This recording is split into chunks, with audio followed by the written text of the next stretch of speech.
Well, let's just start with a nice softball question about how you got interested in journalism and how you got interested in being a journalist. I liked sports and played sports and got to know the reporters for the Eastern Express. In those days, it was the Eastern Express. Now it's the Express Times, and helped them with high school and coverage when they needed somebody to do statistics. And as a result, when they needed people to do the stuff they weren't going to cover, I was the first guy they turned to. And so that's how I got into it, as a sports stringer who got paid 12 cents an inch, which was not bad in those days. And as a result, then I got to do more and more. They hired me when I got out of high school as the intern, and I worked that job for 5 summers.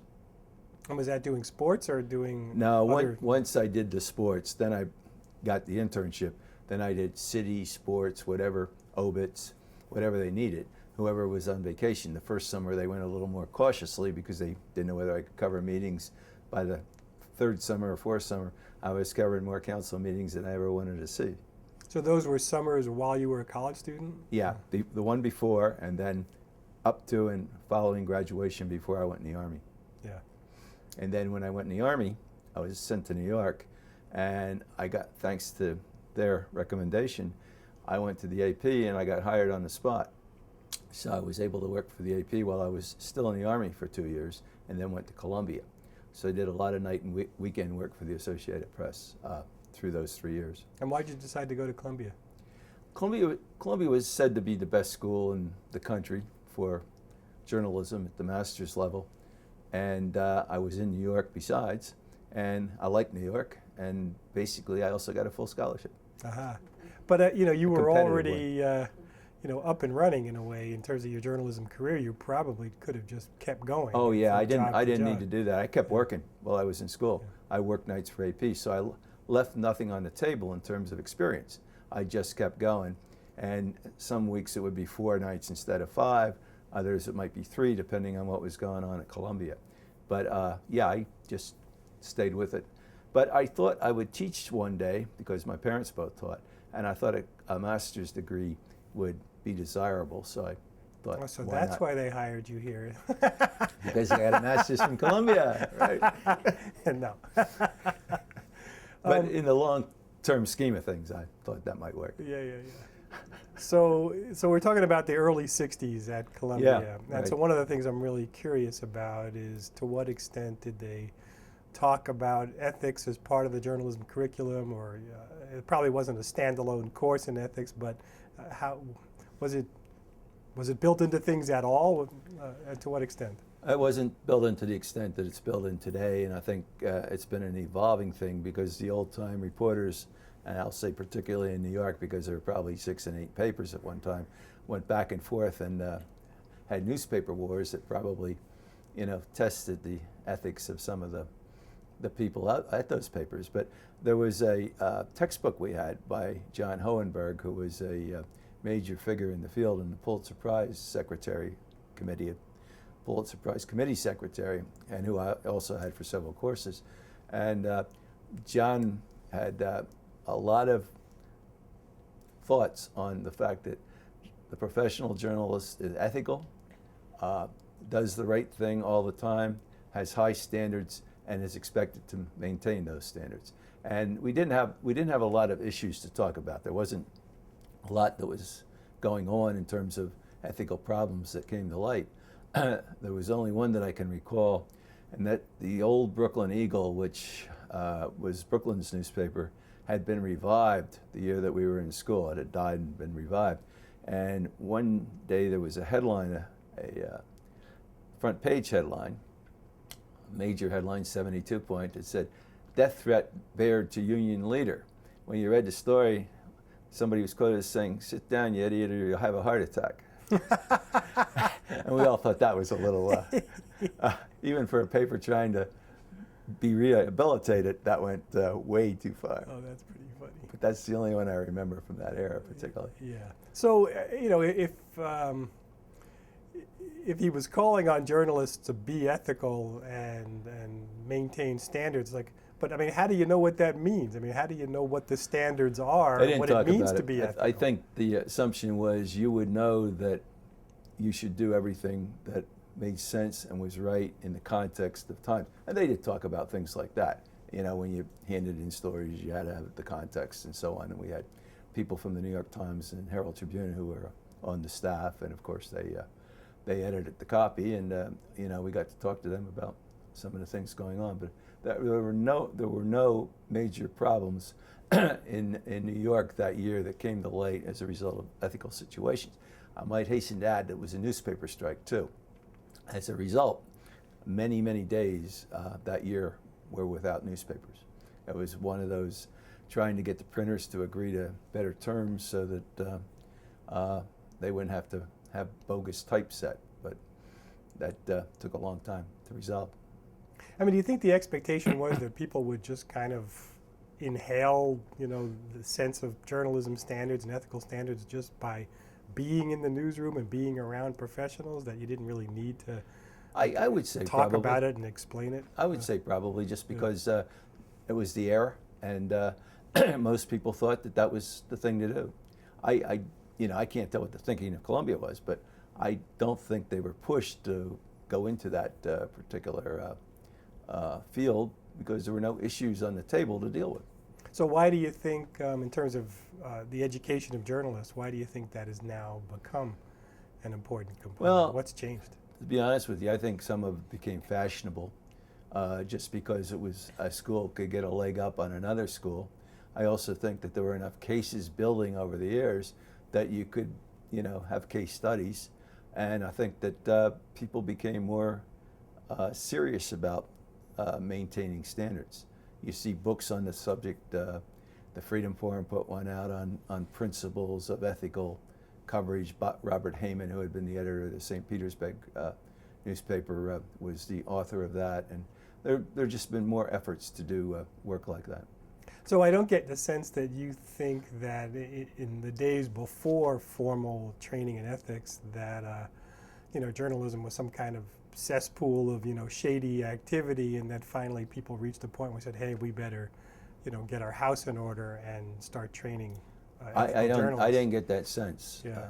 But I worked in small, mid-sized markets, and while I worked in New York and for the Associated Press, I didn't come across situations that came up that, you know, looked like there was something going on.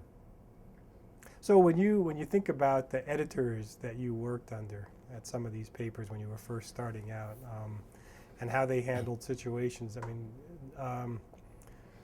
there was never, you don't recall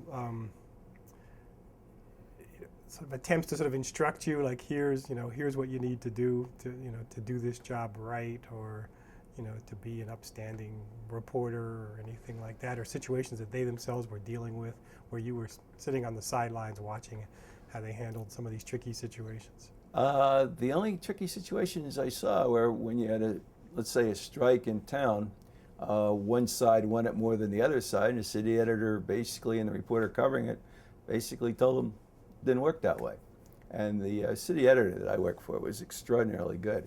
Bob McGiffert by name. He went on to be the faculty advisor to the Daily Lantern at Ohio State, and then he went to teach it at Montana. And McGiffert, by all rights, should have been the executive editor, but This was which paper? the Easton Express. Okay. But there were three people of equal, the published thought were of equal strength, and each one of them got a piece of the pie, if you will. Yeah. What about, like, sort of routine practices that were in place then that people frown upon now? Do you recall anything like that along the lines of when we Freebies. talked to Gene? You know, he talked about you know, local fat cats sending cases of booze over at Christmas time, and, you know, that kind of thing. I don't think Easton had any fat cats.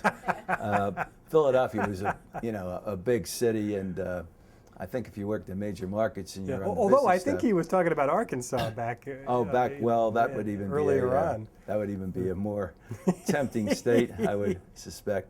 But No, I didn't. I didn't really come across that. I don't even. There wasn't even a party given by people that you got invited to or things like that. There was.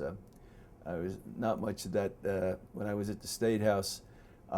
Once a year, the governor had a reception or party for the State House press corps, but that's routine at the White House and everywhere else, and there was nothing wrong with that. I thought, it was good exchange, and the key legislators were there, and it was pretty civilized and Yeah. not contested. So not a whole lot of overt influence I didn't run buying. into it, frankly, no. What about pressures involving advertisers and not wanting to, run afoul of big advertisers? Anything like that?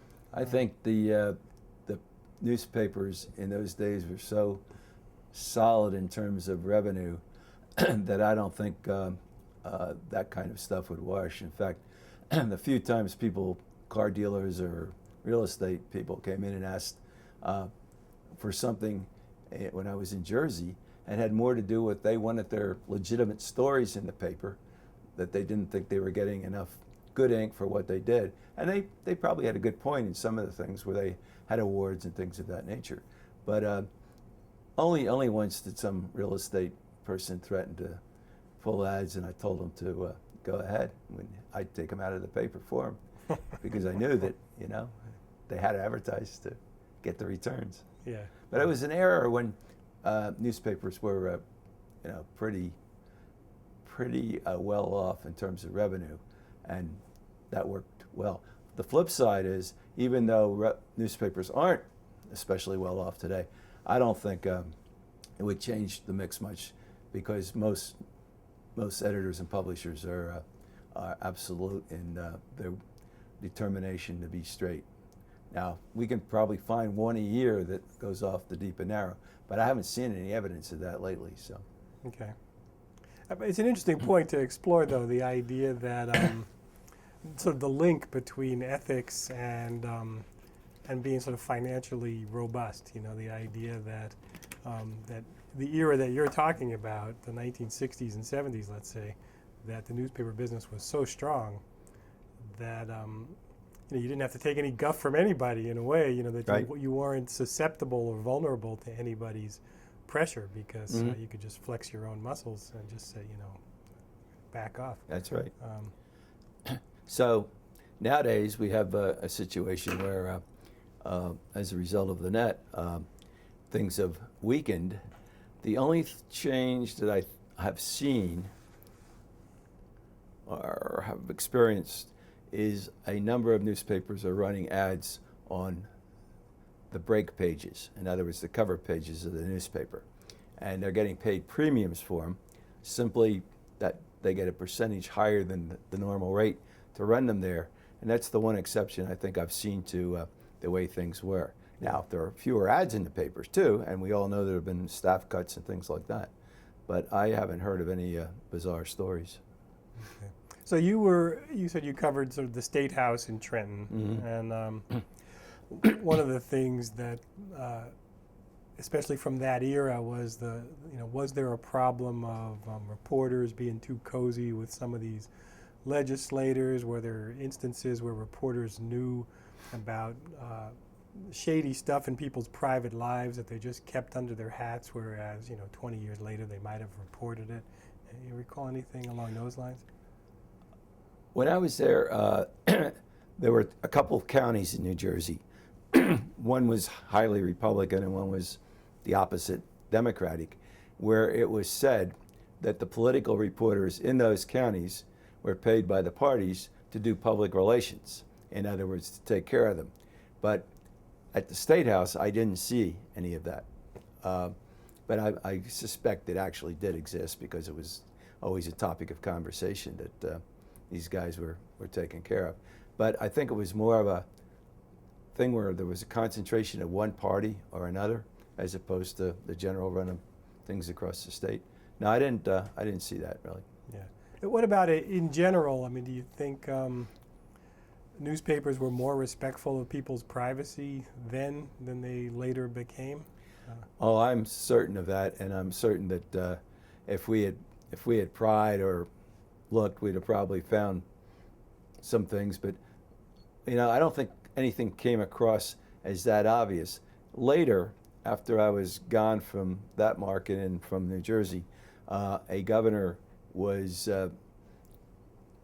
said to be involved with his close assistant or cabinet officer or whatever, and the papers would refer to her as the governor's close associate.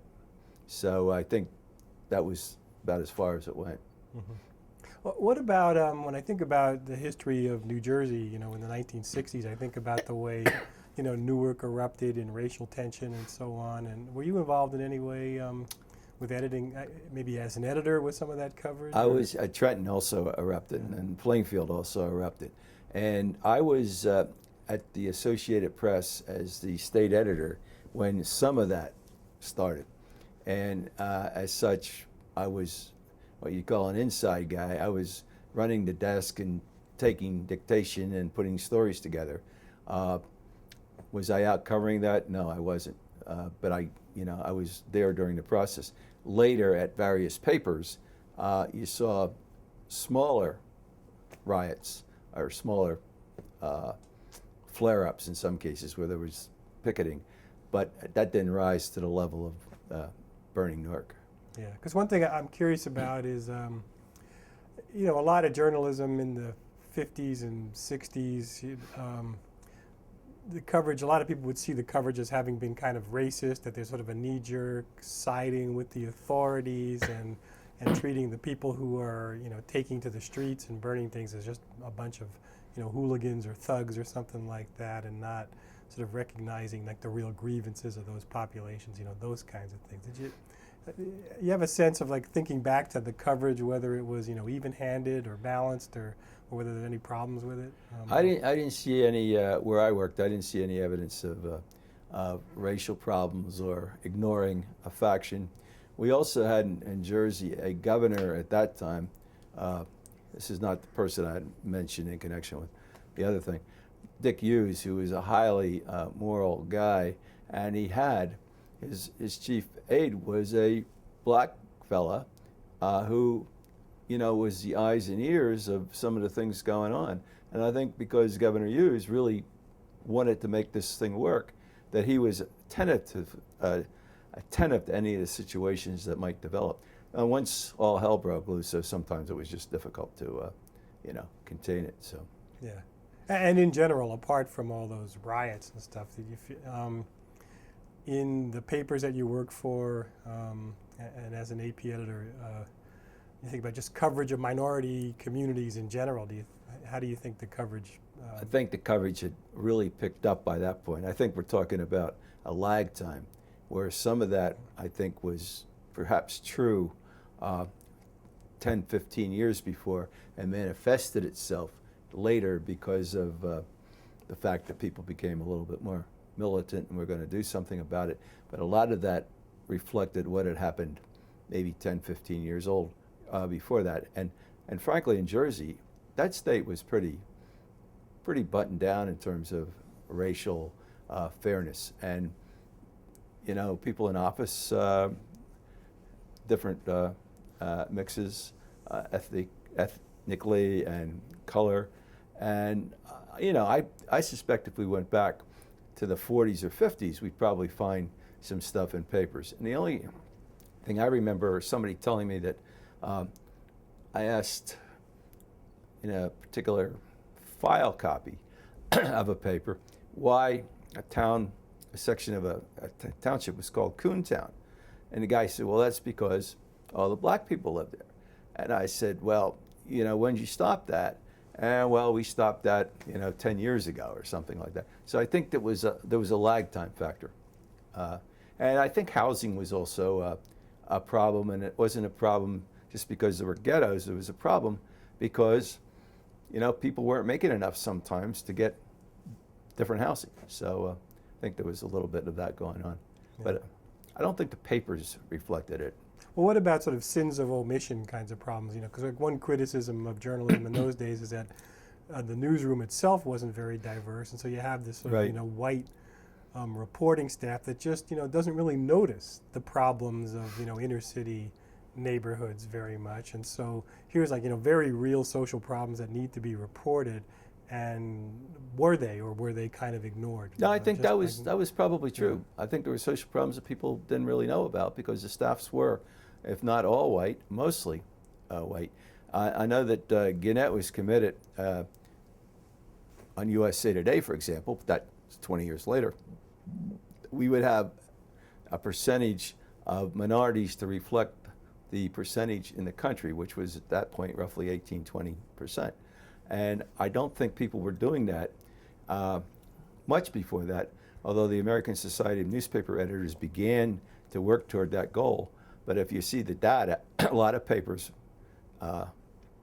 some in the South, but not all, did not reflect their communities. So I think that was a problem. But I think it varied widely from town to town and state to state. Yeah.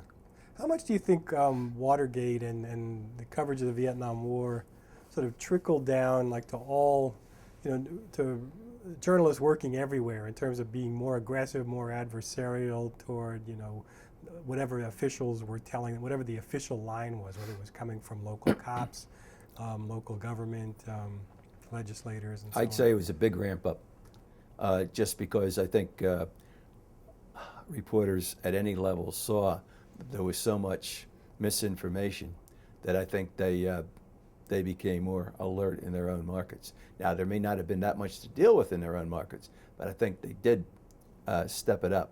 The flip side of Woodward and Bernstein probably was that people saw goblins where there were none, too. So while it triggered investigative reporting, and a lot of people started to put on investigative reporters who hadn't had them, the flip side is you were looking for things that may not have been there. But there's nothing wrong with that as long as you don't put the story in the paper when there's nothing there. So. Yeah. What about... Bernstein was in New Jersey at the Elizabeth Journal before he went to Washington, and he had won a couple of awards covering the town next to Newark, and for solid reporting. So he wasn't somebody who just joined the parade. He was good at it from the get-go. Well, were there young guys coming into the business, in the 1960s who had a much more, activist and sort of anti-establishment streak, and that there was a sort of cultural shift from sort of the old guard that might have been more go along, get along with the power structure? Or? There probably were after the Woodward-Bernstein situation, but it probably had more to do with the fact that the universities were probably ramping up their programs with investigative reporting and lots more how to do it with records and things like that. And I suspect that triggered the information base of new reporters getting hired. So just to jump back to Columbia, so how valuable was that experience for you anyway, in terms of what you learned there as opposed to what you would have learned if you just stayed, working on the streets? Well, I was working on the streets. So, yeah. See, the reason I went to Columbia was because I didn't have to give that up. And if it was a call between one or the other, I would not have given up the Associated Press. So I would rate it neutral. Okay, I got the degree. I met a lot of people who were sharp in the industry. Met a lot of people who were good at Columbia, as in students, and it was a good experience. But realistically, I wasn't going to trade one for the other. Yeah. Yeah. And so, and what about in your career transitioning from reporting to editing? Why did you decide to sort of go sort of newsroom management track instead of just staying? I decided that probably before I was out of junior high school. So I was one of the founders of the Shell Junior High School News, maybe even the founder. And in high school, I was an editor. I also, because you did everything, wrote too. But I decided that's what I wanted to do. I wanted to be an editor of a mid-sized newspaper by the time I was 35-ish. So to do that, you had to become a decent reporter, know what to do in that world. And I've always told people they ought to be reporters before they become editors. And I had no intention of being a copy editor. I wanted to be a line editor, which is somebody who had had a staff and could develop stories and things like that. Yeah. So once you were in a position to hire people, what would you look for in reporters? Well, in terms of conversation, you could probably determine, I don't mean in 5-minute conversation, but you could probably determine whether those people were ambitious, solid, ethical to the best that you could determine that they were, wanted to do a good job, and had some experience. I don't mean just college experience, but had shown in college that they had internships, done X, Y, and Z, and were ready to work for a newspaper of size of 50,000. AP, of course, you got people who had worked other places, so that wasn't that big a guess as to whether they could do it. Yeah. Did you ever have to discipline or fire anybody for an ethical lapse or gross ethical violation or? Jesus. We fired people who didn't make it because they weren't strong enough either as writers or reporters. That had nothing to do with ethics. But the only case I recall was an intern when I was working with the Bridgewater Courier News, an intern from Rutgers, who he was quite good, quite smart, and I think he went into government after he got out of school. But he went out on the Republican campaign. We sent him out to cover some Republican event, and he was going to cover the Democrat, and he was going to get those secondary political assignments during the summer, the stuff that went on at night, so that the guy who mainly covered, the big stuff or the debates didn't have to do all that. And the student wanted to do it, and he was quite good. I mean, he had established that he could do this kind of work. But he went down to a Republican rally and started telling them, I got it backwards.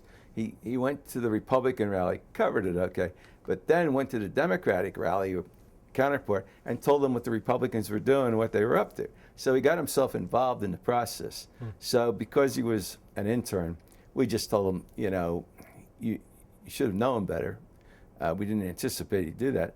But he said he just was more aligned with the Democrats.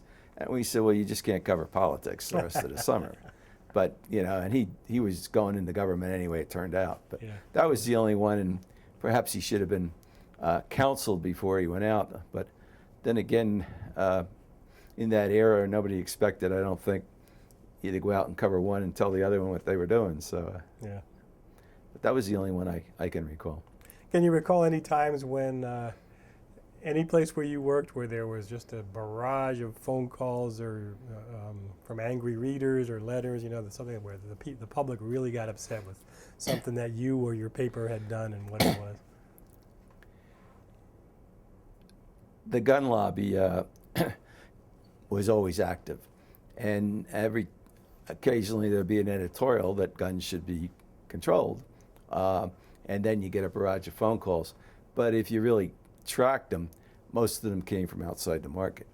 So it was the campaign from wherever, orchestrated from usually a different county.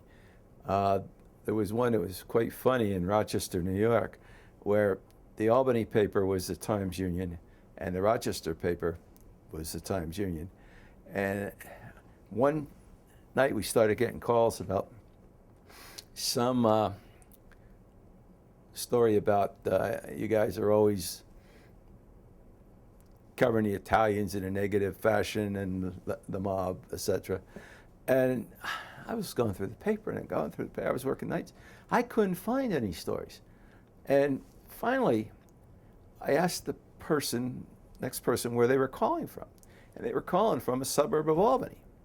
So some idiot had told them that the Times Union was over in Rochester, and this group marshaled the calls, but they called the wrong newspaper.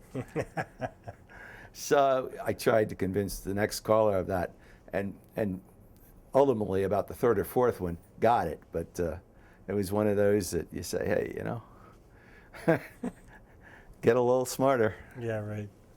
What about having to print any major retractions or clarifications or stuff that was really sort of embarrassing for the paper?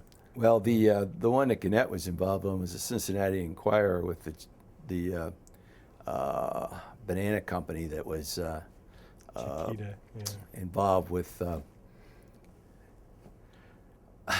treatment of workers and things. You know what? Since I wasn't involved in that, not even indirectly, the lawyers got into that when the Enquirer got in trouble, and I could not recall the specifics, except that I knew there were some things done that shouldn't have been done when we reviewed The guy it. hacked into their voicemail Yeah, system right. is what it was. Yeah. And while the story may have been true, Yeah. the guy had, at least one guy had done that, had gotten the way to do it from an employee or ex-employee, Yeah, and that's the one.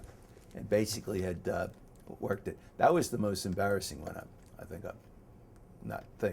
the most embarrassing one. Yeah. But other than that, I don't recall any major, routine other than routine. Right. Okay.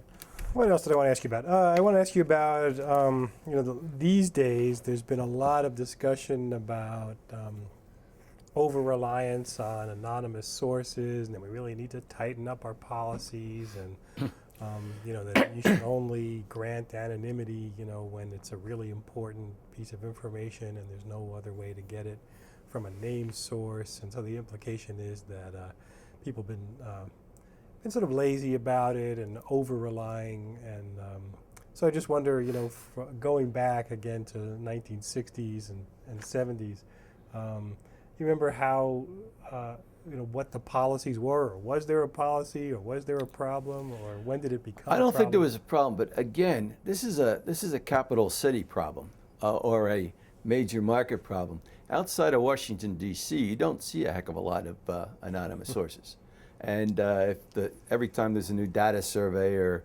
something, the Washington Post says, "Well, we got to tighten up on this policy," and they do for about 6 months, and then it lapses. There's another study and a new managing editor. And I think it's a function of covering Washington. I think at the state capitol, you could get some of that, although I don't ever recall using an anonymous source. And mainly because Jersey was probably so tight as a market that if you couldn't get something from one person, you could get it from somebody else. And sometimes they tell you stuff that don't say where you got it, but if you call so-and-so, that kind of thing. So I think that became more of a function after about the time of Woodward and Bernstein. Happened before, but I think it was a major market situation and it started to ramp up. While the New York Times, is involved to a great extent too with some of that, I think they've tightened it up and it's probably held because they really, I think, checked down on that. Yeah. Okay. Let's go to your sort of Gannett years and USA Today. One of the things I wanted to ask you about was when USA Today first got going and the early criticism. People were very quick to be dismissive of this paper as this experiment. People were calling it McPaper, that it was news light and so on. And so there's an ethics dimension to that, I think, which is that if you're trying to put out this, colorful, splashy-looking, easy-read paper because you think it'll sell, and then the concern was, but people are not going to be very well informed who have read this paper, and isn't that the principal mission of journalism, is to inform citizens? So I mean, you were right in the middle of all that. Well, so, the coverage, the story coverage was probably a lot broader than the mainstream press, simply because USA Today covered the country, and while you might say the Times covers the country too, they would pick and choose. So we were in the markets, and we had reporters doing trend stories, and USA Today did a lot more trend stories probably than they got credit for, and the stories were shorter, but that's because you used the cut lines and the captions and the hot corner, which was down in the lower corner with information to give to the readers. But we didn't mind the McDonald's McPaper reference because we thought it was funny, and it was a rallying cry to say, these people don't even get the fact that the stories ought to be clear, and that was the case in a lot of papers. They weren't written well, but no, it didn't bother us, but we had a heck of a lot more in there than you'd get credit for. On the other hand, because it was a startup, you weren't going to get people coming from major market cities simply because it was a crapshoot. And until I'd say 5 years out, that didn't come about. And then you started to pick up people that had, I would say, major credentials, and by then you had trained people who had pretty good reputations themselves. Having said that, though, in the sports field, we broke stuff that nobody else got and forced papers in a number of markets to really change the way they covered sports. And that did include the behind-the-scenes kinds of stuff on cultural issues.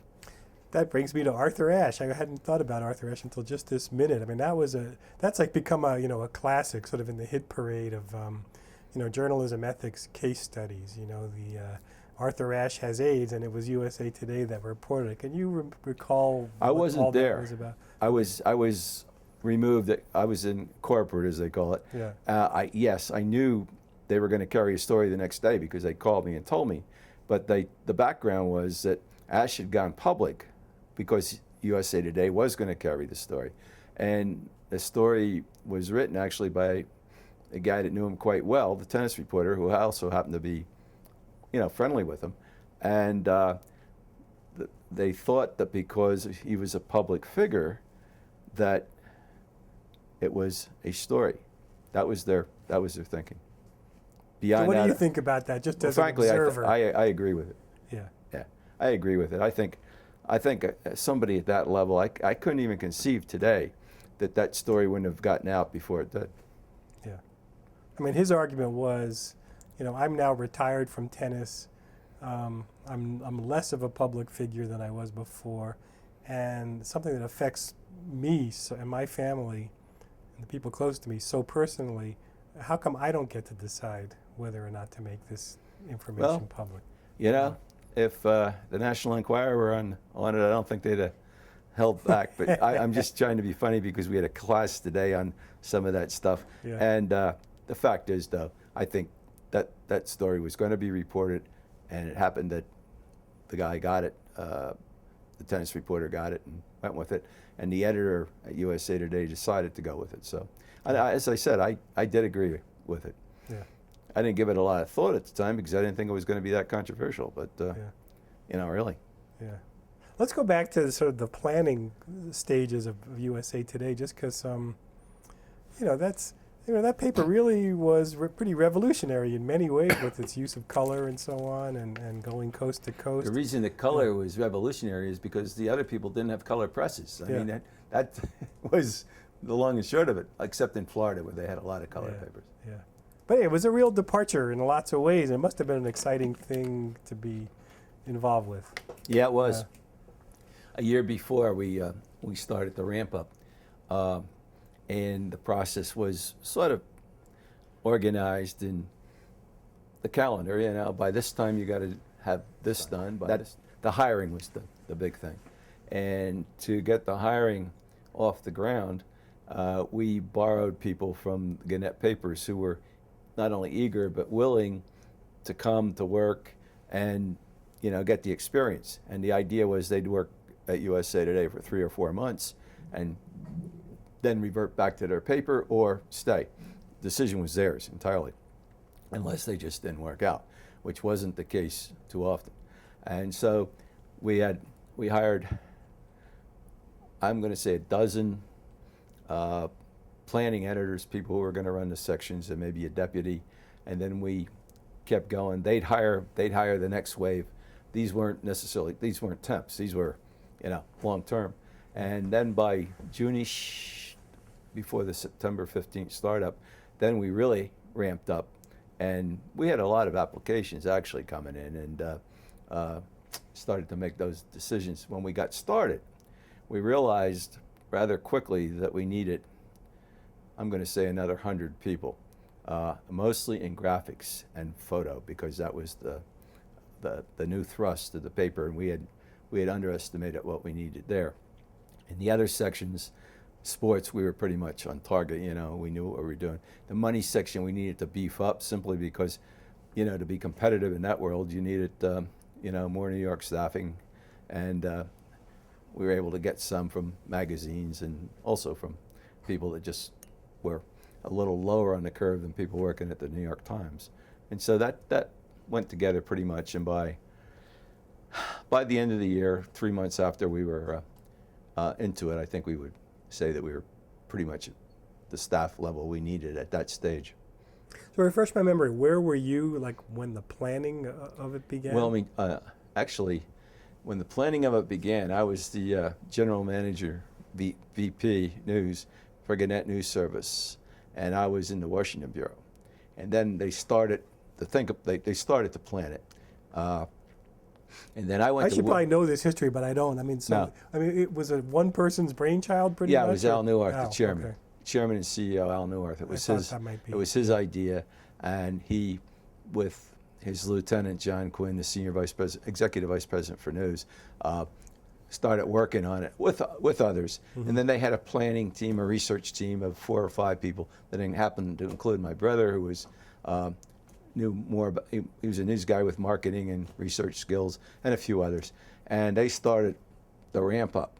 And then I went to Wilmington as publisher, and then they got to the stage where they were going to make the call. They made the call after Lou Harris did a lot of research and confirmed that there was probably a market. And then they started putting that team in place that I talked about. And that's when I came back to Washington in the end of 81, early 82, along with others. One thing that strikes me when I've taught news writing classes, we've looked at coverage of major stories, comparatively. Here's USA Today's lead, here's the New York Times, here's the Washington Post, and so on. And more often than not, USA Today has the best lead.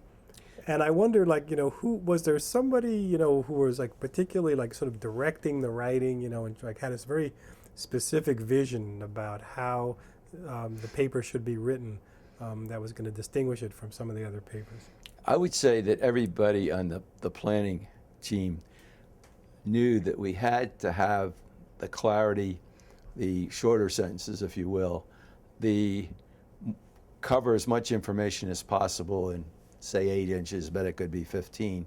And that was a concept that we bought into, and if people who came in on either loan or as part of the mix couldn't get it down, that wasn't going to work. So I'd say that everybody bought into the concept. It was Neuharth's idea, but the people editing the paper made it work. Now, having said that, some of the people who were quite good, good writers from wherever, couldn't really do that because they did a lot of narrative. They were long-form writers, as we say. And, it wasn't going to work. So they went back to wherever they were, and we really pushed it. Now, I do that in class, too. When the president has his whatever, and there's a major policy speech, I'll take 3 or 4 leads, and we'll put them up, and we'll vote. And we'll vote based on what's the clearest, USA Today wins all the time. Mm-hmm. Mm-hmm. The Times usually loses all the times. They're too long. There are too many clauses. They're complicated stories. Yeah. And it's like by the time you get through, particularly a Pentagon story. Yeah. Pentagon stories are, they would really benefit by a little editing there. Well, they just try to pack them with so much information. McClatchy is even more complex, but, the Center Daily uses McClatchy, but they tend to go with one extra clause even more than the New York Times. So. Yeah.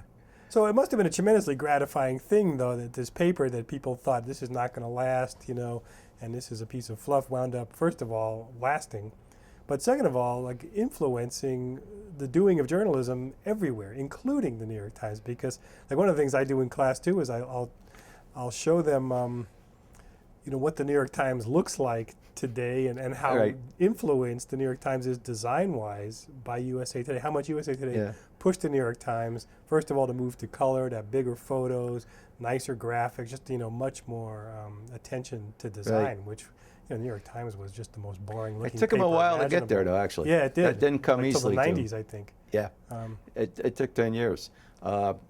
Some of the other people who jumped on certain things got there fast, like Boston, Dallas, Atlanta. They moved more quickly, but the Times still fights its way back to, depending on who's on the desk and who's working. But yeah, it was, it was. The only question I had was in my mind was whether the advertising would be there. I knew we could sell it. I just, had that feel, but because we were going to have late sports and we are going to have different stuff, and it was going to be appealing. And the question was whether the advertising community, New York, the ad people are more conservative than they are given, credence for. A lot of people think they're really creative on the cutting edge. Those people are about the last to get in line on anything. So finally, they fell into place about the third, fourth, and fifth year. Before, there was some. I mean, it wasn't like it was disaster, but it took a while. And in the fifth year, it broke across the line. So tell me about being a publisher, because when you've come out of the newsroom as opposed to out of the business side of the paper, you have this strong allegiance to the journalism and the needs of the newsroom and the needs of readers and so on. But once you're in the publisher's office, you have, a lot of it involves schmoozing with the business community and the finances of the paper. And I've had experiences working at papers where, the publisher sort of cultivated this sort of image with the business community of sort of deniability. It's like, well, if they're angry, let's say, it's something that the newsroom has done, the publisher will say, well, those newsroom people, I don't tell them what to do. They don't tell me what they're doing. They just are off on their own. And so it's kind of a convenient, maybe it's a fiction, but it's a convenient one, so that you don't get, incur the wrath of the powers that be. Right. You sort of try to sort of wall yourself off from the newsroom a little bit. I was wondering how that played out in your career. I would say Gannett, 40% of Gannett's publishers were news types.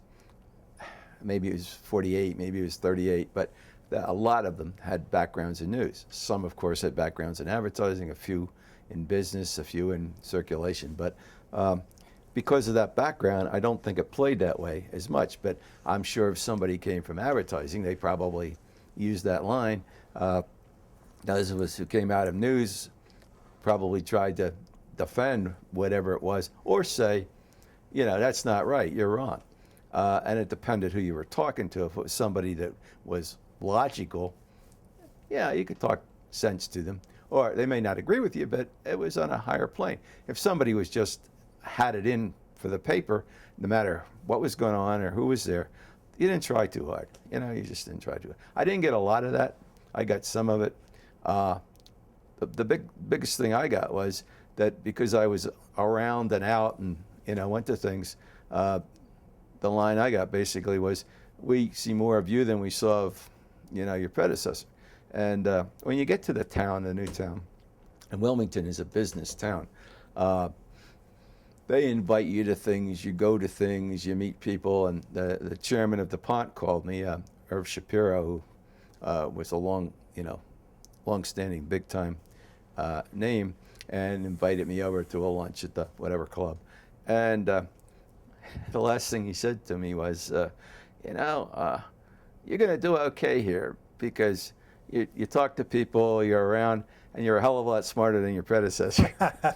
So I didn't say much after that, except I did see a lot of people. I went to games, I went to whatever, I bought tickets to the Delaware games, became friendly with Mike Castle, who will best be remembered as having lost the last primary, Pete DuPont, Joe Biden lived in the neighborhood, we saw each other a bunch, and a lot of people like that. So yeah, I like the people, genuinely like the people. So I didn't have a lot of trouble, and I didn't get too many complaints. Sometimes you get a legitimate complaint, just something went wrong, but that was okay. That's part of the game. Did you miss the newsroom when you went to the boardroom? No, I was still in charge. Remember, yeah. I was in charge. So if you're in charge of the newsroom too. Yeah.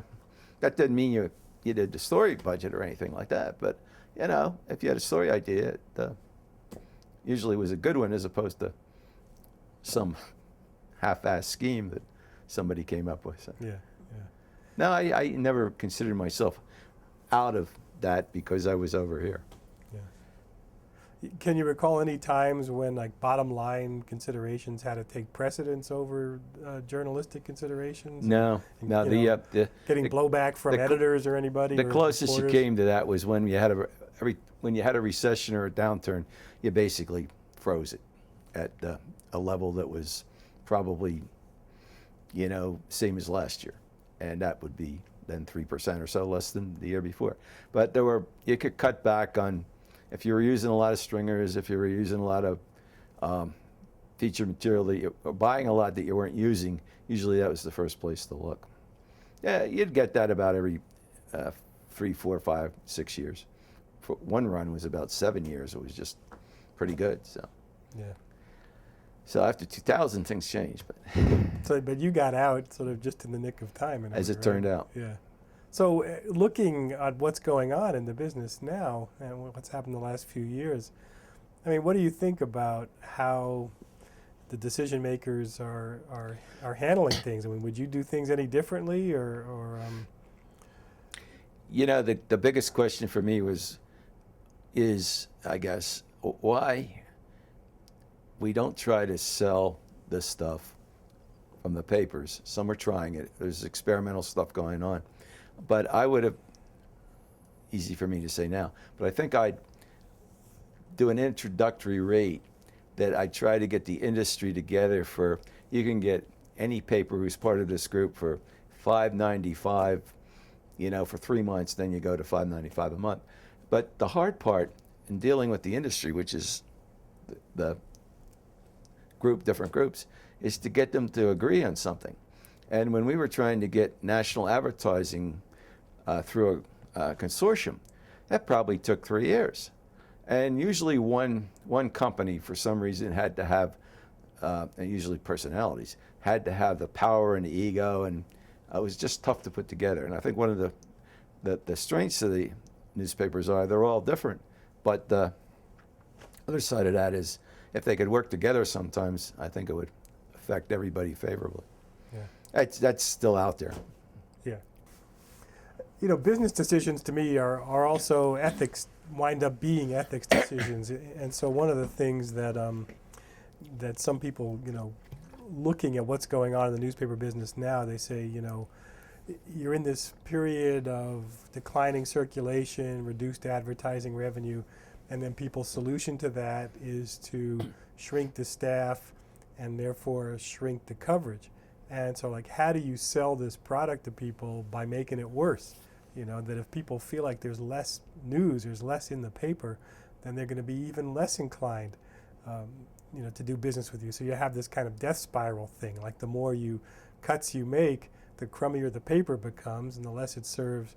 And so that's the reason I say this is an ethics issue, because ultimately if your purpose is to serve the public, you're not really serving the public when you keep cutting the quality and the amount of news in the paper. So I mean, what's your take on that? It's true. Yeah. I don't know what to tell you. I think it's true. That's why I'm not working there. No, I could not work in this environment. If this had started earlier, I'd have been gone. I mean, I just would quit. Yeah. I couldn't do it. I couldn't do it. So. Yeah. I sympathize with the people. A lot of people got to eat. That's out there too. But I think it's a real tough thing. That's why I'm hoping that the revenue can come in from some of the net stuff. But it's an issue. I mean, it's a major. If a major city paper slows down a little bit, you might not see it as much because there's still a lot going on. We'll say Philadelphia. Even I know that as good as the Harrisburg paper is in a lot of ways, I know what's missing. I just, instinctively, it's not the paper it was 10 years ago. Yeah. But hey, what are you going to do? Up here, though, when you go from, and I might be slightly off in the numbers, but you go from 9 reporters to 6, you're lucky if you see a Monday paper that's got more than a picture page. Yeah. 2 or 3 staff byline stories. So, That's about you it. know, I'm not going to criticize them, though, because, you know, I know what's going on. And the worst case is they'd go under. So I think that's why they're fighting. And I think we got to see over the next 2 to 5 years how this thing plays out. Well, what do you think's going to happen? What do you think's going to happen in terms of you know, size of papers if they're ever going to get bigger again, and B, you know, do you think we're going to get to the point, and how soon, where everybody stops printing and it's all just going to be an online? I can't see operation? that myself, the stop printing, although some have done it. And some have done it just because the markets were small or they were the second paper in the market. I don't see that in the short term or the midterm. 20 years out, you know, it's hard to know. I wouldn't have guessed that it would have gotten like this, though, 3 years ago, because 3 years ago the trend line was, you know, lose a little, hang in. Now it's you know, you're losing 9% circulation instead of 3.5 and 4. You're not getting more net revenue than you were a year or two ago, or if you are, it's minimal. It's just hard to know, and I'm not sure I'd be able to predict that, because I would have guessed more optimistically.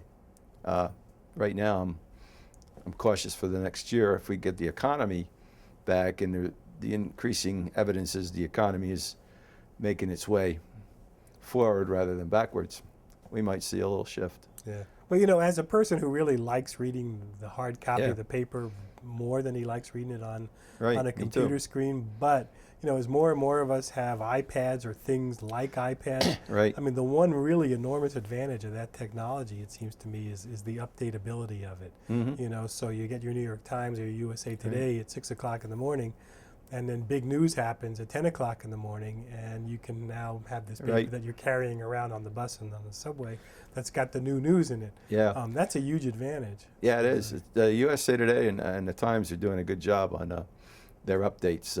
I know the Times has been criticized for getting to it slowly sometimes, but I think they're doing a good job. And USA Today really has ramped up in the last 4 years to do a good job. But yeah, that's out there. So Yeah. I'm hanging out. So what about ethical challenges associated with online journalism? Do you see like anything that's happened in the last, you know, 10, 15 years, or that's going to be happening that's like real minefields for journalism in terms Well, of the ethics? minefield is going too fast with information. AP used to have a slogan, probably still does, but I don't work there anymore. Get it first, but get it right. And that's still, you know, a good line. I've heard it said, some people say, well, put it out there, we can correct it. Now, I'm not sure that's a real quote or one of those quotes that comes from somebody who's attacking somebody. But yeah, the danger is slippery journalism. And by the way, some of the people working in that field are a little less buttoned down than people working for the mainstream media. Yeah. So that's a big issue. What about people sort of jumping back and forth from being bloggers and tweeting and covering the news and being on TV shows, talking about the news, you know, all that kind of blurring of boundaries among journalists? Yeah, it's hard for me various it's hard for me to make a case for that. roles. And I'm not gonna. Yeah. So, in other words, if you're just reporting the news, you should just report the news and stay away from commenting. And about I what wouldn't you're write reporting. I wouldn't write political editorial kind of columns if I'm reporting, because you can't move from here to here. Yeah. The public doesn't understand it. Maybe you can mentally because you're great, but the public can't figure it out. Yeah. They think you're that way all the time. So, no, it's an issue. Yeah. Or what about just being, you know, unable to distinguish between like who's really a journalist and who's just, you know, putting hang stuff around. out there that, you know, Is a sounds blogger. like journalism, sounds like news, but they don't really know anything. They don't have the sources. They Well, don't the know. latest trend I noticed, because I'm doing a class on it last week, is that they're now listing our bloggers. Some are listing our bloggers or newspapers bloggers, community bloggers. So I think that piece is starting to emerge, who you're with and who you're not with. Now, you got to make your own calls on that, but Yeah. I think it's starting to come into tranches. I just noticed the way like somebody will blog about something, you know, and just in effect, start to spread rumors, and then it sort of takes on a life of Well, its own. it becomes and then, fact. Yeah. Yeah, right. I mean, you think about Raul Ibanez, when some Yeah. blogger says, boy, his home run totals have sure gone up. He must be on the juice, And next thing you know, he's having to answer questions from Philadelphia Inquirer Oh, sports yeah. reporters Yeah. about whether he's juicing, Yeah, well, Um, I think the way's got a lot of pitfalls. I'm not a guy that thinks that that's the place to get your solid news. So. yeah.